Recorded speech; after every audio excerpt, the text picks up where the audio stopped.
Welcome to music stories. இந்த வீடியோவில் என்ன பார்க்க போகிறோன்னா, பேபி ஜான் அதாவது தெறி படத்தோட அஃபிஷியல் ரீமேக் ஹிந்தியில் வந்து அட்லியே வந்து ப்ரொடியூஸ் பண்ணியிருக்காப்புல. சரி எப்படி தான் இருக்குன்னு சொல்லிட்டு நான் அமேசான் ப்ரைமில் எடுத்து பார்க்கும்போது, படத்தில் வந்து ரோஸ்ட் பண்ண நிறைய கண்டென்ட் இருக்குது. சரி ரோஸ்ட் பண்ணிடுவோமா, ரொம்ப நாள் ஆச்சு நம்மளும் ரோஸ்ட் போட்டு. சரி வாங்க உள்ளே போவோம். என்னென்னா ஸ்டார்டிங்கில் இதை மாதிரி யாரையோ கடத்தி வச்சுருக்காங்க. அதை வந்து சம்மந்தமே இல்லாமல் இந்த மாதிரி சீன்லாம் நான் பார்த்ததே இல்லை தெறி படத்தில். இந்த போலீஸ் ஆஃபீஸர் வந்து இது பண்ணிகிட்ருப்பான், வந்தால் நீங்கள் தாங்க மாட்டீங்க அது மாதிரி இது பண்ணிகிட்ருப்பான். அதுக்கப்புறமா அந்த ப்ரெசன்ட் டேக்கு போடுவாங்க இந்த பேபி அப்படின்னு சொல்லிட்டு அந்த நைனிகா வந்து கூப்பிட்டு தெரியுமா, அந்த சீனை ரொம்ப கேவலமாக எடுத்து வச்சுருப்பாங்க. இதில் நம்ம இவன் பேர் தான் வருண் தவான் இருப்பானே, அவன் தான் வந்திருப்பான். இவனுக்கெலாம் மரியாதையே கொடுக்கக்கூடாது. அவனோட ஸ்க்ரீன் ப்ரெசன்ஸும் மயிர் மாதிரி இருந்தது, நடிக்கவும் தெரியல. நான் இவனை எப்படி எடுத்துக்கிறது? இவன் வந்து ஜான் இவன் பேர், சரிங்களா? அந்த சீன் ரொம்ப கேவலமாக இருந்தது. அதுக்கப்புறம் இது மாதிரி சேஸ் பண்ணிட்டு என் பொண்ணு தான் தப்பு பண்ணா, மன்னிச்சிருங்க, ஃபர்கிவ் நாங்கள் உங்களை மன்னிச்சிட்டோம் அப்படின்னு சொல்லிட்டு ரொம்ப கேவலமான ஒரு ஆக்டிங் போட்டிருப்பான். அதுக்கப்புறம் இந்த சீன் இருக்கும் பார்த்தீங்களா, இந்த டீச்சர் வந்து பார்க்க போவாங்க. இங்கே வந்து அமிகா கேபி பண்ணியிருப்பாங்க, தமிழில் ஏமி ஜாக்சன் பண்ணியிருப்பாங்க. விஜயாச்சும் அட்லீஸ்ட் ஓரளவுக்கு நல்லா நடிச்சிருப்பார், சரிங்களா? இந்த நாய்க்கு நடிக்கவே வராது, சரிங்களா? அதுக்கப்புறம் என்னென்னா இவங்க வந்து இந்த பார்க்கில் மீட் பண்ணும்போது ரவுடிங்க வந்து தகராறு பண்ணிட்டு போவாங்க. இங்கே வந்து ஹியூமன் டிராஃபிக்கே மாதிரிறாங்க. யாருன்னா ஜாஃபர் சாதிக் இருக்கார்ல, விக்ரம் படத்தில் வந்துருப்பார், அவர் வந்து ஒரு ஹியூமன் டிராஃபிக்கிங் பண்ணிடுவாங்க. அதை வந்து இவங்க பிடிச்சி கொடுப்பாங்க, அந்த பொண்ணை காப்பாற்றுவாங்க. இந்த மாதிரி ஹியூமன் டிராஃபிக்கிங் நடக்குது பார்த்துக்குங்கன்னு சொல்லிட்டு போது, ஏய் நீ இவன் தானே விஜயகுமார் தானேன்னு சொல்லிட்டு இங்கே நமக்கு இங்கே இருக்கும் தெரியல, இது ஏதோ பேர் சொல்லுவாங்க, ஆமாம் ஞாபகமே இல்லை. பாருங்கள் எந்த அளவுக்கு அவன் எடுத்து வச்சுருக்கான்னு சொல்லிட்டு. ஐயா சாரு எந்தன் பேர் ஜான் அப்படின்னு சொல்லிட்டு ரொம்ப கேவலமான ஒரு நடிப்பை போட்டிருப்பான். நமக்கு ஒரு நடிப்பை பார்த்தா கொஞ்சம் கனெக்ட் ஆகணும். அது பார்த்தா வெறி தான் வருது. ஒருத்தன் நல்லா நடுறா, ஏன் இந்த மாதிரி புண்டை மாதிரி நடிக்கிறேன்னு சொல்லிட்டு நமக்கு வெறியாகுது. நடிப்பை பார்த்தா வருண் தவான், டேய் உன்கிட்ட பணம் இருக்குது, ஏதோ நெப்போ கிட்ட பிறந்ததுனால என்ன வேணாலும் என்ன கருமத்தை வேணாலும் நீ தள்ள கட்டுவியா? அதை மாதிரி தான் எனக்கு இருந்துச்சு. அட்லிக்கு வந்து ஜவானுக்கு அப்புறம் ஹிந்தியில் சர்வை பண்ணணும், ஒரு மார்க்கெட் ஓப்பன் ஆகிடுச்சு. அதனால் அவன் ஒரு படம் எடுத்திருக்கான் அட்லி வந்து. அதை தவிர்த்து வேறு என்ன சொல்கிறது, கீர்த்தி அக்கா வேறு நடிச்சிருப்பாங்க படத்தில், ஃப்ளாஷ்பேக்கில் வந்துட்டு போவாங்க. இந்த சீனும் ரொம்ப கேவலமாக இருக்கும். அந்த ட்விங்கிள் ட்விங்கிள் லிட்டில் ஸ்டார் அந்த சீன் வந்து எவ்வளோ நல்லா பண்ணியிருப்பார் விஜய் அண்ணா வந்து. இங்கே ரொம்ப கேவலமாக நடித்து வச்சுருப்பான் அந்த நாய் வந்து. இது அடிக்க ஆரம்பித்தா அடி அடின்னு அடிக்க வேண்டியது தான், அந்த அளவுக்கு சம்பவம் பண்ணி வச்சுருக்கான் உள்ளுக்குள்ளே, அப்படிங்களா? அப்படியே பார்த்தீங்கன்னா பாட்டு பார்த்தீங்கன்னா தமன் வந்து ரொம்ப கேவலமாக போட்டு வச்சுருக்கான். ஒரே ஒரு பாட்டு மட்டும் தான், நைன் மட்டக்கா ஓ மே நைன் மட்டக்கா தேரா மேரா ஓ, அந்த ஒரு பாட்டு மட்டும் தான் கொஞ்சம் கேட்குற மாதிரி இருக்குது. இந்த சீனும் ரொம்ப கேவலமாக இருந்தது. இந்த ரோட்டில் பிச்சை எடுப்பாங்களா 2 பசங்களை, இந்த மாதிரி இந்த ரவுடிங் கிட்ட இருந்து காப்பாற்றுவார் விஜய் அண்ணா வந்து. அந்த சீனும் ரொம்ப கேவலமாக எடுத்து வச்சுருக்கான் படத்தில். அதே மாதிரி என்னென்னா, இங்கே தமிழில் பார்த்தீங்கன்னா ஒரு ஐடியில் வேலை செய்கிற பொண்ணை வந்து ரேப் பண்ணி கொலை பண்ணிடுவாங்கன்னு சொல்லிட்டு சீன் இருக்குங்கய்யா.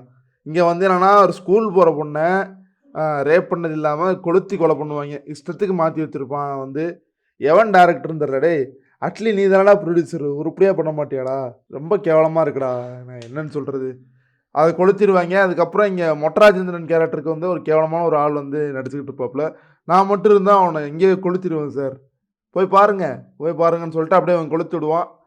டிஃபன் சொல்லுங்கள் ராஜேந்திரன், பசிக்குது. அந்த சீன் வந்து அண்ணா நல்லா பண்ணியிருப்பார் விஜய் அண்ணா. நான் சொல்கிறது இந்த தாயிலே எப்படி பண்ணியிருப்பானா, அப்படியே படுத்துக்கிட்டு சிரிப்பான் லூஸ் மாதிரி, பார்க்க ரொம்ப கேவலமாக இருக்கும் அந்த சீன். அப்புறம் அந்த வில்லனோட அப்பாவை யாருன்னா ஜாக்கி சராஃப் வருவார், அரசியல்வாதி. இந்த பையனும் ஒரு அரசியல்வாதி.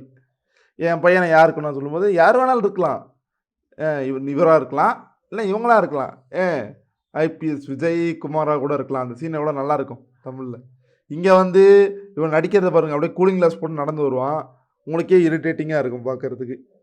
லவ் ட்ராக்கும் கன்றாவியாக இருந்துச்சு. தமிழ்லையாச்சும் ஓரளவுக்கு நல்லா இருக்கும், கொஞ்சம் கொஞ்சம் பார்க்குற மாதிரி இருக்கும். ஈவன் தோ உங்களுக்கு தெரிய படம் வந்து சத்ரியன் படத்தோட காப்பியோ ரீமேக்கோ வாட் எவர் இருந்தாலும் உங்களால் உட்கார்ந்து பார்க்க முடியும். இந்த அளவுக்கு ஒரு திராபையான படமாக இருக்காது, அதுதான் நான் சொல்லுவேன். அதுக்கப்புறம் என்னென்னா, இவங்க ஃபேமிலியை கொலை பண்ணுவாங்க பாருங்க, அந்த சீன் பார்த்தீங்கன்னா எமோஷனல் அலறன்னு சொல்லிட்டு என்னவோ சிரிச்சுக்கிட்டு இருப்பான் வந்து. ஃபேமிலி சாவர சீனில் வந்து சிரிச்சுக்கிட்டு இருப்பான் அந்த பைத்தியக்காரன், ரொம்ப மயிராட்டாக இருந்தது. அதுக்கப்புறம் இங்கே திரும்பி வருவாங்க. இந்த பஸ்ஸு சீன் இருக்கும் பார்த்தீங்களா, கீழே கவுத்து விட்ருவோம் பாருங்கள், அந்த சீன்லேயும் வந்து விஜய் அண்ணா வந்து டூப் போடாமல் அவரே குதிச்சிருப்பாரு. இவன் என்னன்னா மேக்கிங்கில் கொஞ்சம் செலவு பண்ணியிருக்கான். இந்த பஸ் எப்படி கவுருது, உள்ளுக்குள்ளே அந்த பசங்களோட ரியாக்ஷன் என்ன, தண்ணிக்குள்ளே மாட்டினதுக்கப்புறம் எப்படி ரியாக்ட் பண்ணுறாங்க, இவன் தண்ணிக்குள்ளே குதிச்சுட்டு இவனோட ரியாக்ஷன் என்னன்னு சொல்லிட்டு அதெல்லாம் கொஞ்சம் செலவு பண்ணியிருக்கீங்க. இல்லைன்னு சொல்ல. ஒரு நல்ல படத்துக்கு பண்ணியிருந்தா ஓகே. இதுக்கு நான் செலவு பண்ணதுக்கு நீ எடுத்து குப்பையில் போடுன்னு தான் நான் சொல்லுவேன்.